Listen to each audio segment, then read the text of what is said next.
Driving and cab. Law requires the driver and all passengers to wear a seatbelt at all times while travelling.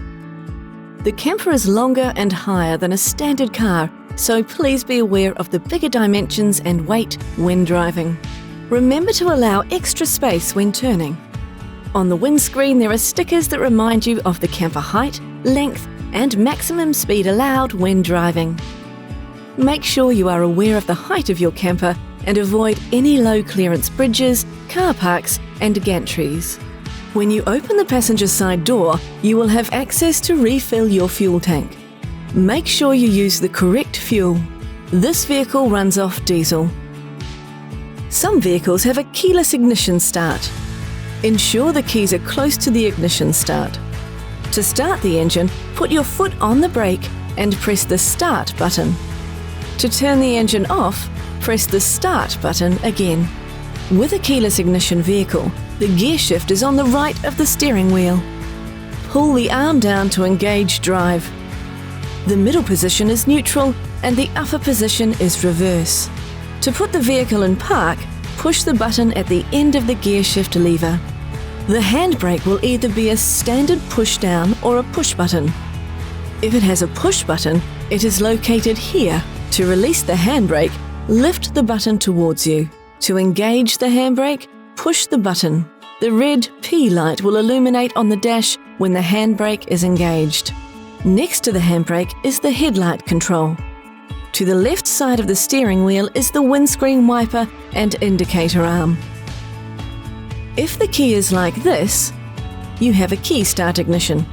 To start the engine, insert the key into the ignition. Make sure your foot is on the brake and engage the gear in park or neutral. Turn the key slowly to the right until all dash lights appear. Wait until the glow light turns off. Turn the key further right and start the engine. If the vehicle doesn't start, turn the key back to the original position. Remove the keys from the ignition, check the gear is in park or neutral, and with your foot on the brake, start the vehicle again. If the vehicle still doesn't start, it may have a flat battery. Contact the on-road care team for further help. Some campers with a key start ignition have a collapsible handbrake. If you can move the handbrake freely, it is an engaged, collapsible handbrake. To release the handbrake, bring it to the up position. Lift gently upwards and depress the button at the same time, pushing it back toward the floor. Make sure the handbrake light is off on the dash. If the handle lifts without the ratchet sound, the handbrake is already engaged. Check the handbrake light is illuminated on the dash. To engage the handbrake, lift the handle upwards and listen for the ratchet sound. The handbrake light will appear on the dash. Some campers will have a warning sound if the handbrake is still on when you start to drive. If you hear this, stop the vehicle and check that the handbrake is released. If you have a camper with front swivel seats, the handbrake needs to be down so it doesn't get damaged. Make sure the handbrake is fully engaged before lowering it. Make sure the front cabin air conditioner is set to between 22 and 24 degrees, with a medium speed fan to achieve optimum performance of the unit. Setting it too low may cause the unit to freeze. If an alarm sounds when you start driving, check the power cord is not still connected to the campsite. Check the side step is stored away correctly. Check the handbrake is fully off and you are not driving with your foot on the brake. Some campers are fitted with a reversing camera, which will show on the dash screen when in reverse. Always have someone guiding you when reversing or parking.